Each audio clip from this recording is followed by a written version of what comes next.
നമ്മുടെ കരങ്ങളെ ഉയർത്തി കർത്താവിനെ സ്തുതിക്കാം. Hallelujah, hallelujah, hallelujah. കർത്താവിന്റെ തന്നെ തിരുനാമം ഇന്ന് പകൽക്കാലം വാഴ്ത്തപ്പെടുമാറാകട്ടെ. നമുക്കൊരുമിച്ച് കർത്താവിനെ സ്തുതിക്കുവാൻ, കർത്താവിനെ മഹത്വപ്പെടുത്തുവാൻ കർത്താവ് നമ്മുടെ ജീവൻ നൽകിയ ഭാഗ്യത്തെ ഓർത്ത് കർത്താവിനെ നമുക്ക് സ്തുതിക്കാം. ചൂടേറിയതായ ഈ കാലാവസ്ഥയുടെ പ്രതികൂലത്തിന് നടുവിലും കർത്താവിനെ നമുക്ക് കടന്നു വന്ന് സ്തുതിക്കുവാൻ അനേകർക്ക് അവസരം ലഭിച്ചിട്ട് അവർ കടന്നു വരാതെ അവരെ ഈ ആരാധനയുടെ സമയങ്ങളിൽ നിർവിചരായി കാണുമ്പോൾ ദൈവം നമ്മെ ദൈവത്തിന്റെ സന്നിധിയിൽ കൊണ്ടുവന്ന് ആരാധിക്കുവാൻ, പ്രാർത്ഥിപ്പാൻ, ഒരുമിച്ച് കർത്താവിനെ സ്തുതിക്കുവാൻ കർത്താവ് കൃപ നൽകിയല്ലോ. അതോർത്ത് ദൈവത്തെ സ്തുതിക്കുന്നു, സ്തോത്രം ചെയ്യുന്നു. ഇതുപോലെ കടന്നു വന്ന നിങ്ങളെല്ലാവരെയും കർത്താവ് യേശു ക്രിസ്തുവിന്റെ നാമത്തിൽ സ്വാഗതം ചെയ്യുന്നു. ദൈവം നിങ്ങളെ ധാരാളം അനുഗ്രഹിക്കട്ടെ. സമയം നമ്മുടെ ചിന്തയ്ക്കായി തിരുവചനത്തിൽ നിന്ന് ലൂക്കോസ് എഴുതിയ സുവിശേഷം 15-ാം അധ്യായം അതിന്റെ 1 മുതലുള്ള വാക്യങ്ങൾ നമുക്ക് വായിക്കാം. ലൂക്കോസ് എഴുതിയ സുവിശേഷം 15-ാം അധ്യായം അതിന്റെ 1 മുതൽ. ചുങ്കക്കാരും പാപികളും എല്ലാം അവന്റെ വചനം കേൾപ്പാൻ അവന്റെ അടുക്കൽ വന്നു. ഇവൻ പാപികളെ കൈക്കൊണ്ട് അവരോടുകൂടെ ഭക്ഷിക്കുന്നുവെന്ന് പരീശന്മാരും ശാസ്ത്രിമാരും പറഞ്ഞ് പ്രതിപുറത്തു. അവരോട് അവൻ ഈ ഉപമ പറഞ്ഞു: നിങ്ങളിൽ ഒരാൾക്ക് 100 ആടുണ്ട് എന്നിരിക്കട്ടെ. നിങ്ങളിൽ ഒരാൾക്ക് 100 ആട് ഉണ്ടെന്നിരിക്കട്ടെ. അതിൽ ഒന്ന് കാണാതെ പോയാൽ അവൻ 99 മരുഭൂമിയിൽ വിട്ടേച്ച് ആ കാണാതെ പോയതിനെ കണ്ടെത്തും വരെ നോക്കി നടക്കാതിരിക്കുമോ? നമ്മുടെ ഒരു നിമിഷം കണ്ണുകൾ അടയ്ക്കാൻ നമുക്ക് ദൈവത്തോട് പ്രാർത്ഥിക്കാം. മനസ്സറിവുള്ള പിതാവേ, കേൾപ്പെട്ട വചനത്തിൽ നിന്ന് കർത്താവ് ഞങ്ങള് പരിശുദ്ധാത്മാവ് ഞങ്ങളോട് സംസാരിക്കണമേ. വചന ശുശ്രൂഷയ്ക്കായി തടസ്സമായുള്ള എല്ലാ തടസ്സങ്ങളെയും ദൈവം മാറ്റണമേ. കർത്താവ് ഞങ്ങളുടെ നാമത്തെ ഉയർത്തുവാൻ കൃപ നൽകണമേ എന്ന് പ്രാർത്ഥിക്കുന്നു. കർത്താവ് ദൈവത്തിന്റെ വചനം കർത്താവ് നല്ല നിലങ്ങളിൽ വീണത് 30, 60, 100 മേനിയായി ഫലമുളവാകുവാൻ ദൈവം ഞങ്ങളെ സഹായിക്കുമാറാകണമേ എന്ന് പ്രാർത്ഥിക്കുന്നു. ഒരിക്കലും കളവ് തേക്കുവാനിടവരാതെ വണ്ണം ഉണർവോടെ ഉന്മേഷത്തോടെ കർത്താവിന്റെ വചനം കേൾക്കാൻ ഞങ്ങളുടെ ഹൃദയ കണ്ണുകളെ കർത്താവ് പ്രകാശിപ്പിക്കുമാറാകണമേ. ഞങ്ങളുടെ ഹൃദയ കണ്ണുകളെ തുറക്കുമാറാകണമേ.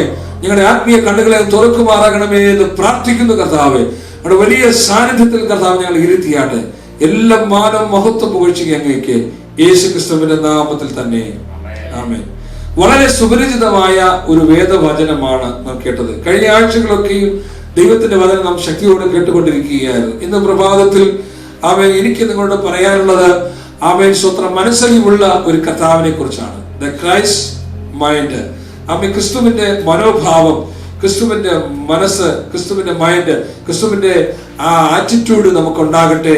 ഇന്ന് പകൽക്കാലം അപ്രകാരം ദൈവത്തിന്റെ വചനം കേൾവിക്കായി നമ്മെ ശ്രദ്ധയെത്തിയിരിക്കാം. ദൈവത്തിന്റെ വചനം നാം കേൾക്കുമ്പോൾ ചിലപ്പോൾ അത് അനുഗ്രഹത്തിന്റെ വചനങ്ങൾ നാം കേൾക്കാറുണ്ട്, ഉപദേശത്തിന്റെ വചനങ്ങൾ കേൾക്കാറുണ്ട്, നിത്യതയോട് നമ്മെ അടുപ്പിക്കുന്ന നിത്യയുടെ അനുഭവങ്ങളെ കുറിച്ച് നമുക്ക് കേൾക്കാൻ കഴിയാറുണ്ട്. പഴയ നിയമ പുസ്തകങ്ങളിൽ നിന്ന് ഉദ്ധരണികളിൽ നിന്ന് ദൈവഭക്തന്മാരെ ദൈവം നടത്തിയ വിധങ്ങളെ കുറിച്ച് നാം പ്രസംഗങ്ങൾ കേൾക്കാറുണ്ട്.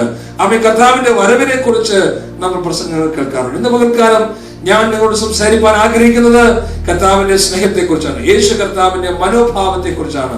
ഇന്ന് പകൽക്കാലം നമുക്ക് ചുരുക്കമായി ചിന്തിക്കാൻ കഴിയുന്നത്. ഇവിടെ അതിന് ഉദാഹരണമായി നമുക്ക് നൽകിയിരിക്കുന്നത് ഒരു മനുഷ്യന് 100 ആടുണ്ട്, ആണ്ടായിരുന്നു സ്തോത്രം. അത് ഒന്ന് കാണാതെ പോയാൽ ഈ 99 ആ മരുഭൂമിയിൽ വിട്ടിട്ട് ആ കാണാതെ പോയതിനെ കണ്ടെത്തും വരെ നോക്കി നടക്കാതിരിക്കുമോ? കണ്ടെത്തുന്നവരെ നോക്കി നടക്കുന്ന ഒരു ഇടയനെ കുറിച്ചാണ് ഇവിടെ കർത്താവ് പറയുന്നത്. സ്തോത്രം. കർത്താവിനെ അങ്ങനെ പറയാനുള്ള കാരണം യേശു കർത്താവ് ചുങ്കക്കാരോടും ഭാവികളോടും കൂടെ ഭക്ഷിക്കുവാനും പാനം ചെയ്യുവാൻ ഇരിക്കുന്നത് പരീശന്മാർ കണ്ടപ്പോൾ അവർക്ക് അത് ഇഷ്ടപ്പെട്ടില്ല. ആമേൻ. അവർ പറഞ്ഞു, ഈ പരീശന്മാരും ശാസ്ത്രിമാരും അവർ ഗുരുവൃത്തു നമ്മുടെ വേദം അത് അനുവദിക്കുന്നില്ല. സങ്കീർത്തന പുസ്തകം 1-ാം അധ്യായത്തിൽ നാം വായിക്കുന്നു, ദുഷ്ടന്മാരുടെ ആലോചന പ്രകാരം നടക്കാതെയും പാപികളുടെ വഴി നിൽക്കാതെയും പരിഹാസത്തെ ഇരിപ്പെടുത്തിരിക്കാതെയും യഹോവയുടെ ന്യായപ്രമാണത്തെ അനുസരിച്ച് അവന്റെ ന്യായപ്രമാണത്തെ രാപകൽ ധ്യാനിക്കുന്ന മനുഷ്യൻ ഭാഗ്യവാൻ.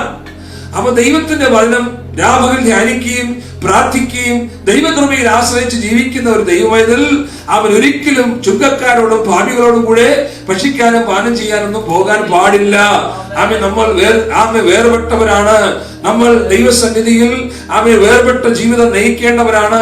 നാം വേർപാട് അനുഷ്ഠിക്കേണ്ടവരാണ് എന്ന് ഇന്നലകളിൽ ശാസ്ത്രിമാരും പരീക്ഷന്മാരും ദേവാലയങ്ങളിൽ സിനഗോഗിലും പഠിപ്പിച്ചിരുന്നപ്പോൾ യേശു കർത്താവ് ഇതാ അതിൽ നിന്നെല്ലാം വ്യത്യസ്തമായി ആരോടാണ് സഹകരിക്കുന്നതെന്ന് പറഞ്ഞത്, ആരോടാണ് ജീവിക്കുന്നതെന്ന് പറഞ്ഞത്, ആരോടാണ് ഇരിക്കുന്നതെന്ന് പറഞ്ഞത്, ഏത് പാപിയുടെ കൂടെയാണ് ഇരിക്കുന്നത് എന്ന് പറഞ്ഞത്, ആ പാപികളുടെ കൂടെ ഇരുന്നു കൊണ്ട് അവരെ ക്രിസ്തുവിന്റെ സ്നേഹം അവരിൽ പങ്കിട്ട് അവരെ മാനസാന്തരപ്പെടാൻ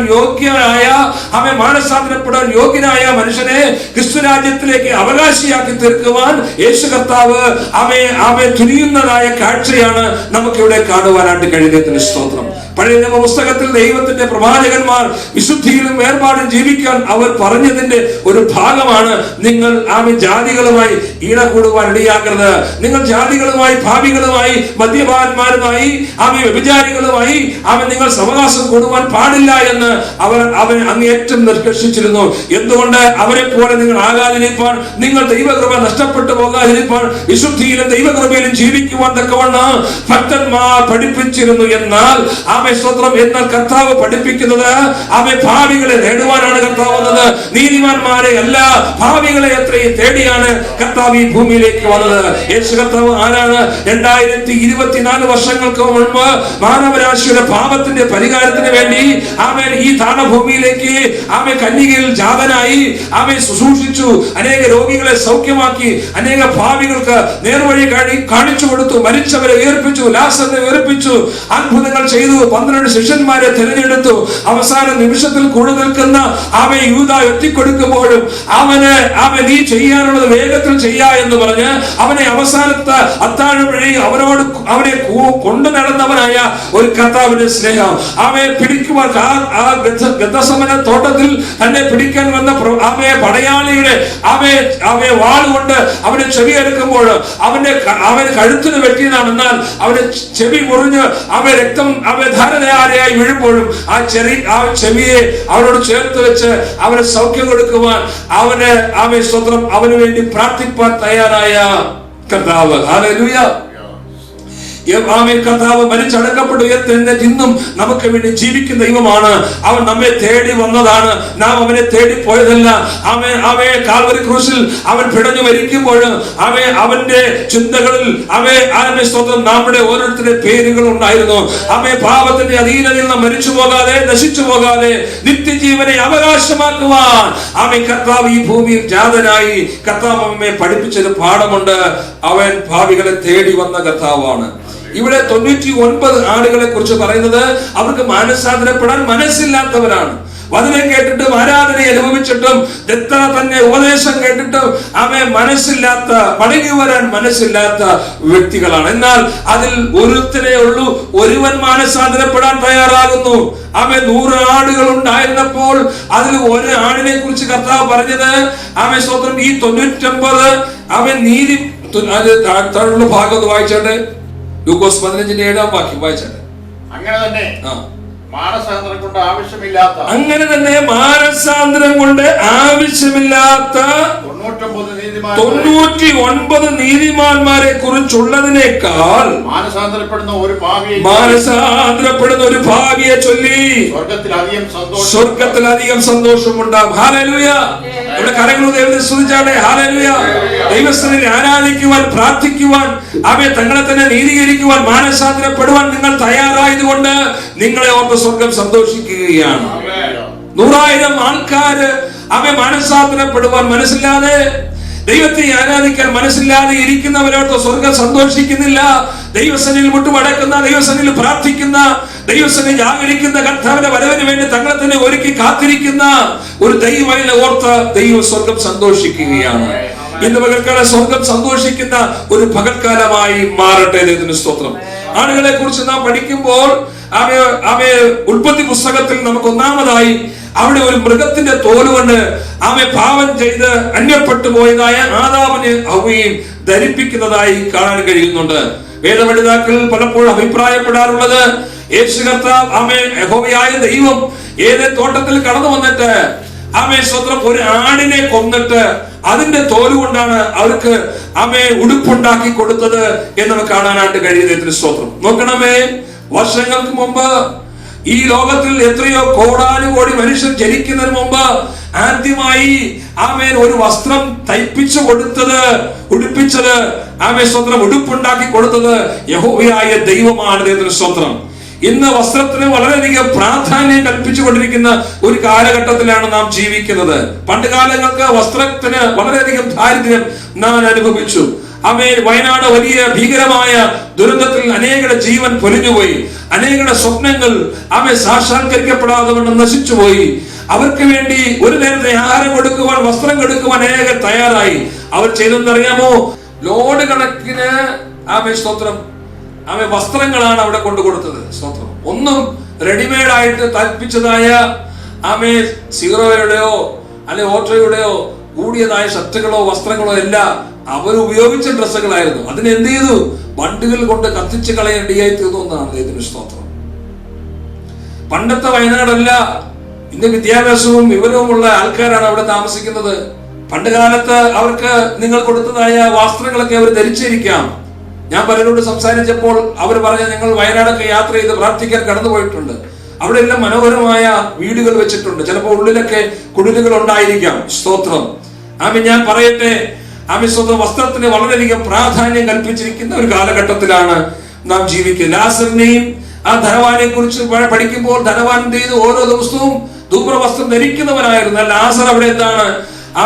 അവൻ നായ്ക്കൾ വന്നതിനെ ശുശ്രൂഷിക്കുകയായിരുന്നു. ആഹാരത്തിന് വളരെയധികം ബുദ്ധിമുട്ടായി പടിവാതിൽ കിടന്നവനാണ്. എന്നാൽ മരിച്ചപ്പോൾ ലാസർ സ്വർഗത്തിൽ പോകുവാൻ തക്കൊണ്ടും ഇടയായി തീർന്നു. വസ്ത്രത്തിന്റെ കാര്യം ഇവിടെ നിൽക്കട്ടെ. ആടിനെ കുറിച്ച് പറയാനാണ് ഞാൻ വന്നത്. ആടിനെ ബലിയാടായി തീർന്നു. പുതിയ നിയമത്തിൽ പാപികളായി തീർന്ന സ്വന്തം മാനവരാശിയുടെ പരിഹാരത്തിന് വേണ്ടി ഒരു കുഞ്ഞാട് അടുക്കപ്പെടാനുണ്ട് എന്നുള്ളതിന്റെ ഒരു നിരതായി അതവിടെ സംഭവിക്കുവാൻ തക്കൊണ്ടും ഇടയായി തീർന്നു. പിന്നെ നമുക്ക് കാണാൻ കഴിയുന്നത് ഹാബേൽ ദൈവത്തിന് പ്രസാദമുള്ള യാഗം അർപ്പിപ്പാൻ ഇടയായി തീർന്നു. കയ്യിൽ എന്ത് ചെയ്തു? തനിക്ക് ലഭിച്ച തന്റെ കൃഷിയിൽ നിന്ന് യാഗം കഴിച്ചപ്പോൾ ആടുമാടുകളിൽ നിന്ന് യഹോവയ്ക്ക് സുഗ്രാഹ്യമായ യാഗം അർപ്പിപ്പാൻ ഇടയായി തീർന്നു. ദൈവത്തിന് വേണ്ടി വീറോടെ വാശിയോടെ ഏകാഗ്രതയോടെ നിന്നതായ ഹാബേൽ അധിക നാൾ ജീവിച്ചിരിക്കാനായിട്ട് കഴിഞ്ഞില്ല. എന്നെ കേൾക്കുന്ന പ്രിയമുള്ളവരെ, ദൈവത്തിന് വേണ്ടി ദൈവത്തിന് പ്രസാദകരമായ ജീവിതം കാഴ്ചവെക്കുവാൻ നിങ്ങൾ ആഗ്രഹിക്കുമ്പോൾ നിങ്ങൾ ഒരിക്കലും ചിന്തിക്കരുത് നിങ്ങളുടെ ജീവിതയാത്ര വളരെ സുഖകരമായി മുന്നോട്ട് പോകുമെന്ന്.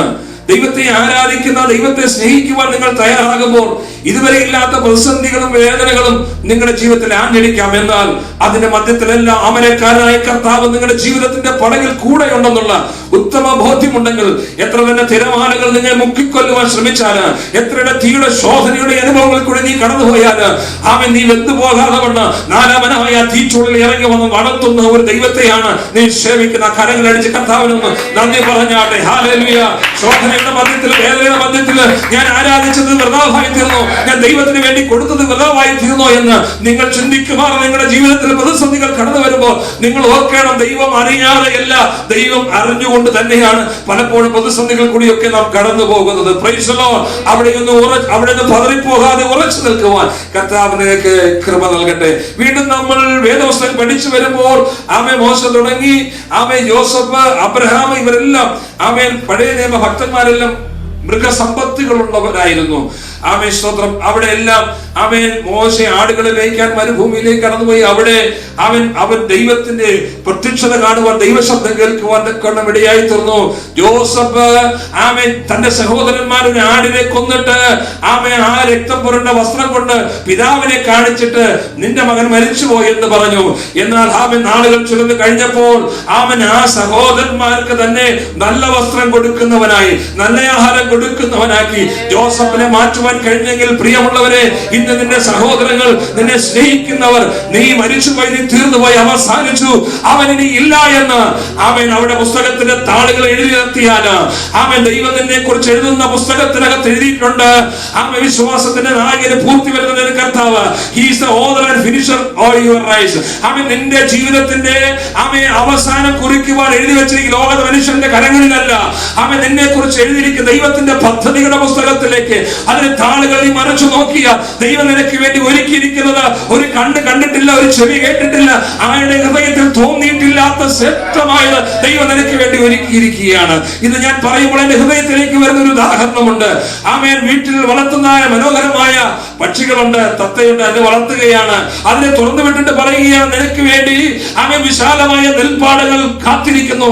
ആമേൻ. നിനക്ക് എന്നും തരുന്നതായ ആമേൻ ഭക്ഷണങ്ങൾ കഴിച്ചുകൊണ്ട് ഈ കാഞ്ചനമായ കൂട്ടിനകത്ത് കിടക്കാതെ ആമേൻ ഈ പുറത്തേക്ക് വരൂ എന്ന് വിളിക്കുമ്പോഴും ആ പക്ഷി പറയുന്നത്, എനിക്ക് ഇവിടെ മതി, എനിക്ക് ഇവിടെയുള്ള ആഹാരം മതി, എനിക്ക് ഇവിടെയുള്ള ജീവിതം മതി, ഇവിടെയുള്ള സാഹചര്യങ്ങൾ മതി എന്ന് പറഞ്ഞുകൊണ്ട് ജീവിതം കഴിച്ചു കൂട്ടുവാനാണ് ശ്രമിക്കുന്നത്. പ്രിയമുള്ളവരെ, ആമേൻ, വിശാലമായി പറന്നു നടക്കുവാൻ വിശാലമായ ആകാശ വിധാനങ്ങൾ നിനക്ക് വേണ്ടി തുറന്നിരിക്കുമ്പോൾ ആമേൻ കവിവരന്മാർ പറയുന്നത് എങ്ങനെയാണ്? ആമേൻ സ്വർണം കൊണ്ട് നിർമ്മിച്ചതായ ആമേൻ ഒരു കൂട്ടിലാണ് നീ ആയിരിക്കുന്നുവെങ്കിലും അത് നിനക്കെന്നും ബന്ധനം തന്നെയാണ്. ഇന്ന് പേർക്കാലം ബന്ധനത്തിലായിരിക്കുന്നവരെ ആമേൻ ഈ ഒരു സാഹചര്യത്തിൽ ജീവിച്ചാൽ മതി, ആമേൻ കുറെ കാലം ജീവിച്ച് അവൻ ഇവിടെ തീരണമെന്ന് മാത്രമാണ് അവൻ നിന്റെ ഹൃദയത്തിലെ ചിന്തയെങ്കിൽ ഇന്ന് പേർക്കാലം എന്നെ കേൾക്കുന്ന ദൈവം നിന്നെ കുറിച്ച് ആഗ്രഹിക്കുന്നത് ഇവിടെ കൊണ്ട് തീരുവാനല്ല. ദൈവം നിന്നെ ആഗ്രഹിക്കുന്ന അവൻ ശുഭകരമായ ഭാവി നിനക്കുണ്ട്. ആ ഭാവിയിലേക്ക് നീ എത്തിച്ചേരണമെന്നാണ് ദൈവം നിന്നെ കുറിച്ച് ആഗ്രഹിക്കുന്നത്. ഇതിന് സ്തോത്രം. വേദവചനത്തിൽ നിന്ന് ഒത്തിരി ഭാഗങ്ങൾ ചിന്തിക്കുവാൻ ആഗ്രഹമുണ്ടെന്നാൽ നമ്മുടെ മുമ്പിൽ അധികം സമയമില്ലല്ലോ. അദ്ദേഹത്തിന് സ്തോത്രം. എന്നാൽ അവൻ ആടിനെ കുറിച്ച് ഞാൻ പറയുമ്പോൾ പഴയ നിയമ പുസ്തകത്തിലെ ആടുകളെ കുറിച്ച് ഞാൻ ചിന്തിക്കുമ്പോൾ ആടുകളെ യാഗം കഴിക്കുവാനായി കൊണ്ടുവന്നിരുന്നു. ഇതിന് സ്തോത്രം. ദൈവത്തിന്റെ വചനം, യഹോവയായ ദൈവം ഇസ്രായേൽ മക്കൾക്ക് വളരെ വ്യക്തമായി പറഞ്ഞിരുന്നു, ദൈവത്തിന് മുമ്പിൽ യാഗം കഴിക്കുവാൻ കൊണ്ടുവരുന്ന യാഗമൃഗം എന്ന് പറയുന്നത് അത് ഊനമില്ലാത്തതായിരിക്കണം. കണ്ണു കണ്ടുകൂടാത്തതും മുടന്തതുമായതിനെ അല്ല ആരാധനയ്ക്കായി യാഗത്തിനായി കൊണ്ടുവരേണ്ടത്. ഇന്ന് പുതിയ നിയമ പുസ്തകത്തിൽ നാം പഠിക്കുമ്പോൾ സ്തോത്രം കണ്ണ് പൊട്ടിയത് ആരാധനയ്ക്ക് വന്നാൽ സ്തോത്രം എന്ന് പറഞ്ഞാൽ ആത്മീയ കാഴ്ചപ്പാടില്ലാത്തവർ ആരാധനയ്ക്ക് വന്നാൽ പഴയ നിയമ പുസ്തകം അനുസരിച്ച് ദൈവം പറയുന്നത് നിന്റെ ആരാധന എനിക്ക് വേണ്ട എന്നാണ്. മുടന്തൻ നായകൾ പറയുന്ന മുടന്തി നടക്കുന്ന ആളുകൾ യാഗത്തിനായി കൊണ്ടുപോകാൻ ദൈവത്തിന് യാഗത്തിന് കൊണ്ടുവരാൻ അതിനെ കൊണ്ടുവരാൻ പാടില്ല എന്ന് പറഞ്ഞാൽ ദൈവത്തെ ആരാധിക്കുന്നത് ദൈവത്തിലെ മുടന്തൻ ന്യായങ്ങൾ പറയുന്ന നിന്റെ ആരാധന ദൈവത്തിന് വേണ്ട എന്ന്. Price the Lord. ഹല്ലേലൂയ. ആത്മീയ കാഴ്ചപ്പാടില്ലാത്ത നിന്റെ ആരാധന ദൈവത്തിന് വേണ്ട എന്നാണ്. Price the Lord. അതുകൊണ്ട് ഇന്ന് പകൽക്കാലം ദൈവീയ ദർശനങ്ങൾ നഷ്ടപ്പെട്ടവരായി, ദൈവീയ കാഴ്ചപ്പാട് നഷ്ടപ്പെട്ടവരായി ഇന്ന് പകൽക്കാലം എന്നെ ആരെങ്കിലും കേൾക്കുന്നുവെങ്കിൽ ഇന്ന് പകൽക്കാലം നിങ്ങളുടെ കാഴ്ചപ്പാടുകൾ മാറട്ടെ. ഇന്ന് പകൽക്കാലം നിങ്ങളുടെ ഇടുങ്ങിയ ചിന്താഗതികൾ മാറട്ടെ. Price the Lord. ഹല്ലേലൂയ. നമ്മുടെ കാഴ്ചപ്പാട് ഈ നാളുകളിൽ മാറേണ്ടിയിരിക്കുന്നതിന് സ്തോത്രം. ആടിന്റെ സ്വഭാവത്തെ കുറിച്ച് പറഞ്ഞാൽ ഇടയന്മാരോട് ചോദിച്ചാൽ അറിയാം, തമ്മിൽ തല്ലുന്ന ആടുകളുണ്ട്, തമ്മിൽ ഇടിക്കുന്ന ആടുകളുണ്ട്, അസൂയുള്ള ആടുകളുണ്ട്. ആ ആടിന് അതിന് മാത്രം എന്താണ് കൂടുതൽ ആഹാരം കൊടുത്തത്? യജമാൻ എന്തുകൊണ്ട് അതിന് മാത്രം ധാരാളം ഭക്ഷണ സാധനങ്ങൾ കൊടുത്തല്ലോ എന്ന് പറഞ്ഞ് അസൂയപ്പെടുന്ന ആടുകളുണ്ട്. ഇവിടെ എത്രമാത്രം ആഹാരം ഉണ്ടായിട്ടും അപ്പുറത്തെ അയൽ വീട്ടിലെ പോയി ഭക്ഷണ കഴിക്കുന്ന ആടുകളുണ്ട്. Praise the Lord. ഹല്ലേലൂയ. ഞാനൊരു ചിന്തിക്കുകയായിരുന്നു, ചില ആടുകളൊക്കെ നമ്മുടെ അയൽവാസികളെ ആടുകളൊക്കെ നമ്മുടെ വീട്ടിലേക്ക് വരുമ്പോ, പക്ഷികളൊക്കെ വരുമ്പോ, കോഴിയൊക്കെ വരുമ്പോ നമ്മൾ എന്ത് ചെയ്യും? അതിനെ കല്ലെറിഞ്ഞ് ഓട്ടിക്കും. ഹല്ലേലൂയ. കാരണം നമ്മൾ ഉണ്ടാക്കുന്ന ആഹാരം നമ്മുടെ കോഴികൾ നമ്മുടെ മൃഗങ്ങൾക്കാണ്. അത് കഴിക്കാൻ അപ്പുറത്തെ സ്വത്രം അപ്പുറത്ത് നമ്മുടെ അയൽവാസിയുടെ മൃഗങ്ങൾ വരുമ്പോ നമ്മൾ എന്ത് ചെയ്യും? നമ്മൾ അതിനെ കല്ലെറിഞ്ഞ് ഓട്ടിക്കും, അതിനെ ഓട്ടിച്ചു വിടും. Price the Lord. എന്നാൽ നമ്മുടെ മൃഗങ്ങളോ പക്ഷികളോ ഒക്കെ അപ്പുറത്തെ വീട്ടിലും അവിടെയും ആഹാരം കഴിക്കാൻ പോകും എന്ന് നമ്മൾ ചിന്തിക്കുന്നില്ല. ദൈവത്തിന് സ്തോത്രം. നമ്മൾ എറിഞ്ഞു ഓട്ടിക്കുകയാണ് ചെയ്യാറുള്ളത്. നാം ചിന്തിക്കണം, ഹല്ലേലൂയ, മൃഗങ്ങളോട് നമ്മൾ അങ്ങനെയല്ല ചെയ്യേണ്ടത്. സ്തോത്രം. ഹല്ലേലൂയ. ഒരു വിശ്വാസിയെ സംബന്ധിച്ചിടത്തോളം, ഒരു ദൈവത്തിനെ സംബന്ധിച്ചിടത്തോളം സ്തോത്രം, ഞാൻ കണ്ടിട്ടുള്ള ഒരു കാഴ്ച, ഈ ഗൾഫ് രാജ്യങ്ങൾ കണ്ടിട്ടുള്ള ഒരു കാഴ്ച, വേദനിപ്പിക്കുന്ന ഒരു അനുഭവം എന്ന് പറയുന്നത്, നമ്മുടെ സഭയിൽ വരാത്തത് കൊണ്ട് നിങ്ങൾക്ക് യാതൊരു സപ്പോർട്ടുമില്ല. നിങ്ങൾ ഞങ്ങളുടെ സഭയിലേക്ക് വരൂ, ഞാൻ നിങ്ങളെ സഹായിക്കാം. ഇതാണ് ക്രിസ്തീയ മനോഭാവം ഇന്ന് മാറ്റപ്പെട്ടുകൊണ്ടിരിക്കുന്നത്. നമ്മുടെ ആ മനോഭാവങ്ങൾക്ക് ഇന്ന് പകൽക്കാലം മാറ്റമുണ്ടാകട്ടെ. ഹല്ലേലൂയ. എല്ലാവരെയും സ്നേഹിക്കുവാനും എല്ലാവരെയും ബഹുമാനിക്കുവാനും എല്ലാവരെയും കരുതുവാനും ദൈവജനത്തെ ഒരുപോലെ സ്നേഹിക്കുവാനും ദൈവസഭകളെ സ്നേഹിക്കുവാനുള്ളതായ അതിർവരമ്പുകളില്ലാതെ അവൻ ഒരു അപ്പന്റെ മക്കളെ പോലെ ഒരു ദൈവപിതാവിന്റെ ആരാധിക്കുന്ന ദൈവജനത്തെ ഒരുപോലെ കാണുവാനുള്ള വലിയൊരു ഹൃദയം നമുക്കുണ്ടാകട്ടെ. അതിന് നമ്മുടെ ക്രിസ്തുവിന്റെ ഹൃദയം നമുക്കുണ്ടായെങ്കിലേ കഴിയുകയുള്ളൂ. ക്രിസ്തുവിന്റെ മനോഭാവം നമുക്കുണ്ടായെങ്കിലേ നമുക്ക് കഴിയുകയുള്ളൂ. ദൈവത്തിന്റെ സ്തോത്രം. വേഗത്തിൽ കടന്നു പോകട്ടെ. നമ്മൾ മാനസാന്തരപ്പെടുന്ന ഒരു ഭാവിയെ ഓർത്ത് കർത്താവ് സന്തോഷിക്കുന്നു, സ്വർഗം സന്തോഷിക്കുന്നു. മത്തായി സുവിശേഷത്തിലും ഭാഗം വായിക്കുന്നു, മാനസാന്തരത്തിന് യോഗ്യമായ ഫലം കായ്ക്കണം. ദൈവത്തിന്റെ സ്തോത്രം. മാനസാന്തരത്തിന് യോഗ്യമായ ഫലം നമുക്ക് അയക്കണം. ദൈവത്തിന്റെ സ്തോത്രം. മാനസാന്തരപ്പെട്ടു എന്ന് പറഞ്ഞിട്ട് കാര്യമില്ല. രക്ഷിക്കപ്പെട്ടു, സ്നാനപ്പെട്ടു, പള്ളിയിൽ പോകുന്നു, വിശ്വാസിയാണ് എന്ന് പറഞ്ഞിട്ട് ഒരു കാര്യമില്ല. മാനസാന്തരത്തിന് യോഗ്യമായ ഫലം നമ്മളിൽ ഉണ്ടാകണം. Price the Lord. ഇന്ന് പകൽക്കാലം നിങ്ങളിൽ മാനസാന്തരത്തിന് യോഗ്യമായ ഫലമുണ്ടോ? നിങ്ങൾ രക്ഷിക്കപ്പെട്ടപ്പോൾ, നിങ്ങൾ മാനസാന്തരപ്പെട്ടപ്പോൾ സ്വർഗം സന്തോഷിച്ചു. എന്നാൽ നിങ്ങൾക്ക് ആ രക്ഷിക്കപ്പെട്ട ആ മാനസാന്തരപ്പെട്ട അനുഭവത്തിൽ നിങ്ങൾക്ക് തുടർന്ന് മുന്നോട്ട് ജീവിക്കാനായിട്ട് കഴിയുന്നുണ്ടോ? ഇന്ന് പകൽക്കാലം നമ്മെ തന്നെ ശോധന ചെയ്യേണ്ടത് ഏറ്റവും ആവശ്യമായിരിക്കുന്നതിന് സ്തോത്രം. ഹല്ലേലൂയ. ആമേൻ. അതുപോലെ തന്നെ ആമേൻ, ആടുകളെ കുറിച്ച് പറയുമ്പോൾ കർത്താവ് വേദവചനത്തിൽ ഇപ്രകാരം കാണുന്നു, ആടുകളുടെ വേഷം ധരിച്ചതായ കൊടിയ ചെന്നായ്ക്കളെ കൊണ്ട് നിറഞ്ഞിരിക്കുന്ന ഒരു കാലഘട്ടമാണ്. പുറമെ നോക്കിയാൽ മനോഹരമായ സുന്ദരമായ വിശ്വാസികളെ, സുന്ദരന്മാരും സുന്ദരിമാരുമായ വിശ്വാസികളാണ്. എന്നാൽ അകമയോ കടിച്ചു കീറുന്ന ചെന്നായ്കൾ. ദൈവത്തിന്റെ സ്നേഹം അല്പം പോലും അവനില്ലാത്തതായ ഒരു വിശ്വാസ സമൂഹത്തിലാണ് നാം ജീവിക്കുന്നത്. അവിടെ മുമ്പിൽ ദൈവീയ സന്നിധിയിൽ മാതൃകയുള്ളവരായി തീരുവാൻ, ക്രിസ്തുവിന്റെ സ്നേഹത്തെ യഥാർത്ഥമായി പ്രതിഫലിക്കുന്നവരായി തീരുവാൻ, മാനസാന്തരത്തിന് യോഗ്യമായ ഫലം നമ്മളിൽ ഉണ്ടാകുവാൻ, ഗലാത്യ ലേഖനം 5-ാം അധ്യായത്തിൽ കാണുന്ന പോലെ ആത്മാവിന്റെ ഫലങ്ങൾ നമ്മിൽ നിന്ന് പുറപ്പെടുവാൻ തക്കവണ്ണം നമ്മെ തന്നെ ഈ ദിവസങ്ങൾ വിധേയപ്പെടുന്ന സ്നേഹവും സന്തോഷവും സൗമ്യതയും ഒക്കെ നമ്മുടെ ജീവിതത്തിൽ വെളിപ്പെട്ടു വരാൻ നമ്മെ തന്നെ ഈ ദിവസങ്ങൾ ഏൽപ്പിച്ചു കൊടുക്കേണ്ടിയായി തീരട്ടെ. കുറ്റം പറയുന്ന ഈ അനുഭവങ്ങളിൽ നിന്ന് സ്തോത്രം, കുറ്റപ്പെടുത്തലുകളുടെ അനുഭവങ്ങളിൽ നിന്ന് അവർക്ക് വേണ്ടി പ്രാർത്ഥിക്കുവാൻ, ഒരുവൻ വീണുപോയാൽ, ഒരു തകർന്നു പോയാൽ, ഒരുവൻ വേദനയേറ്റ് അവൻ അത് വേണമെന്ന് പറയുന്നതിനേക്കാൾ അപ്പുറമായി, ഓ കർത്താവേ അവന്റെ പാപങ്ങളെ ക്ഷമിക്കണമേ എന്ന് പറഞ്ഞ് അവന് വേണ്ടി പ്രാർത്ഥിക്കാനുള്ള ഈ ഒരു മനോഭാവം ഈ ദിവസം നമുക്ക് ഉണ്ടാകട്ടെ. ദൈവത്തിന് സ്തോത്രം. ഹല്ലേലൂയ. നമ്മൾ പള്ളി വരാത്തത് കൊണ്ട്, പ്രാർത്ഥനയ്ക്ക് വരാത്തത് കൊണ്ട് അവന്റെ ജീവിതത്തിൽ അനർത്ഥമെന്ന് അവൻ അനുഭവിക്കട്ടെ എന്നല്ല, കർത്താവേ അവനോട് ക്ഷമിക്കണമേ എന്ന് പറയുവാൻ ക്രിസ്തുവിന്റെ മനോഭാവം നമുക്കുണ്ടാകട്ടെ. കാൽവരി ക്രൂശിൽ ആ 3 ആളുകൾ തൂങ്ങിക്കിടക്കുമ്പോഴും പറയുന്ന ഒരു ഭാഗമാണ്, ഇവർ ചെയ്യുന്നത് എന്തെന്നറിയാൻ ഇവരോട് ക്ഷമിക്കണമേ. ഹല്ലേലൂയ. ഈ ദിവസം നമുക്ക് നശിച്ചു പോകുന്ന ആത്മാക്കൾക്ക് വേണ്ടി പ്രാർത്ഥിക്കാം. പ്രാർത്ഥനയ്ക്ക് വരാത്ത, ആരാധനയ്ക്ക് വരാത്തവരെ നമുക്ക് തേടി പോകാം, അവരെ അന്വേഷിച്ചു പോകാം.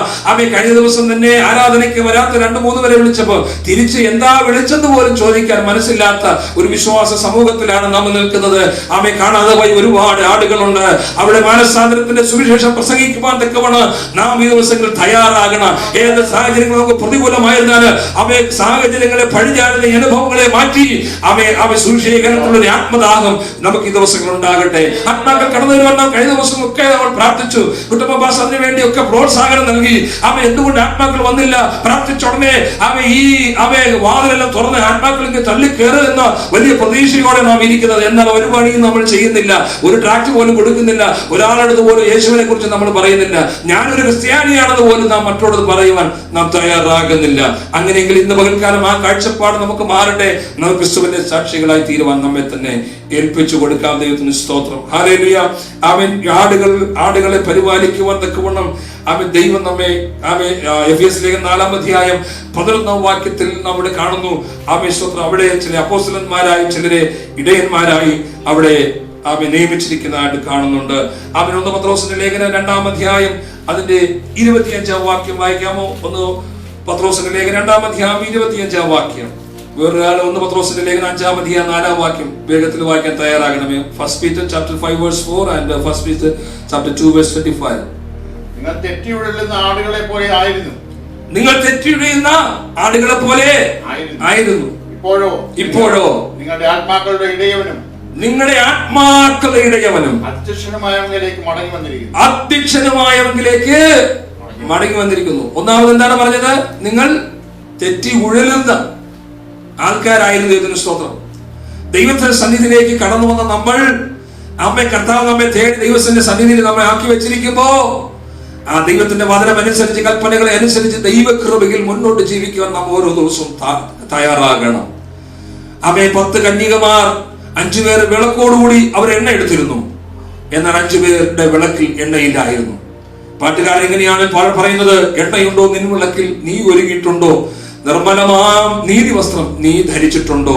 അവൻ ഇന്ന് പകൽക്കാലം അവൻ കർത്താവിന്റെ വരവിന് വേണ്ടി എത്ര പേർ കാത്തിരിക്കുന്നു? അവൻ തെറ്റി വീഴുന്നവരാണോ? അലസരായിരിക്കുന്നവരാണോ? മടിയരായിരിക്കുന്ന അനുഭവങ്ങളാണോ? ഇന്ന് ദിവസങ്ങളിൽ അവൻ ദൈവത്തിന്റെ സന്നിധിയിൽ നാം കണ്ണീരോട് പ്രാർത്ഥിക്കേണ്ട നാളുകളാണ്. മനുഷ്യൻ സ്വസ്നേഹികളായിക്കൊണ്ടിരിക്കുന്ന ഒരു കാലഘട്ടത്തിലാണ് ജീവിക്കുന്നത്. മനുഷ്യൻ അവൻ ഒരു കാര്യത്തിൽ തൃപ്തരല്ലാത്ത, സാറ്റിസ്ഫൈഡ് ആകാൻ പറ്റാത്തൊരു കാലഘട്ടത്തിലാണ്. അവൻ ജോലിയുണ്ട്, പണമുണ്ട്, എല്ലാം ഉണ്ടെങ്കിലും ഒന്നിനും തൃപ്തിപ്പെടാൻ കഴിയാത്ത ഒരു സമൂഹത്തിലാണ് നാം ജീവിക്കുന്നത്. ഇന്ന് പകൽക്കാലം ദൈവമക്കളെ, സ്തോത്രം, എവിടെ എനിക്ക് സമാധാനം ലഭിക്കും, എവിടെ എനിക്ക് സാറ്റിസ്ഫൈഡ് ആകാൻ കഴിയുമെന്ന് പറഞ്ഞ് തേടിപ്പോകുന്ന അനുഭവമല്ല. ദൈവവാദപീഠത്തിൽ മുട്ടുമേൽ നിന്ന് കരയുവാൻ ഈ ദിവസം ദൈവജനം തയ്യാറാകട്ടെ. ഹല്ലേലൂയ. കാണാതെ പോയത് തിരഞ്ഞു വന്നവനായി കർത്താവ് ഇസ്ഹാക്കിനെ യാഗം കഴിക്കാൻ കടന്നു പോകുമ്പോൾ ഒരു ആൺകുട്ടി അവിടെ അബ്രഹാം തലപൊക്കി നോക്കി കണ്ടതുപോലെ, അതിനെ യാഗം കഴിച്ചതുപോലെ നാം യാഗമായി തീരേണ്ട സ്ഥാനത്ത്, നാം മരിക്കേണ്ട സ്ഥാനത്ത് നമുക്ക് വേണ്ടി യാഗമായി തീർന്ന ഒരു കുഞ്ഞാടുണ്ട്. ഒരു നിമിഷം ദൈവം നമുക്ക് എഴുന്നേറ്റ് നിന്ന് നമുക്ക് ദൈവത്തോട് നമുക്ക് പ്രാർത്ഥിക്കാം. കാണാതെ പോയ ആടിനെ തിരഞ്ഞു രക്ഷിപ്പാനല്ലോ മനുഷ്യപുത്രൻ വന്നത്. അവന് പകൽക്കാലം മാനസാന്തരപ്പെടുന്ന, അവനൊരു ഭാവിയുടെ സ്വർഗം സന്തോഷിക്കുന്ന ഒരു പകൽക്കാലമായി തീരട്ടെ. ഇന്ന് പകൽക്കാലം എത്ര പേർക്ക് മടങ്ങി വരാൻ കഴിയും?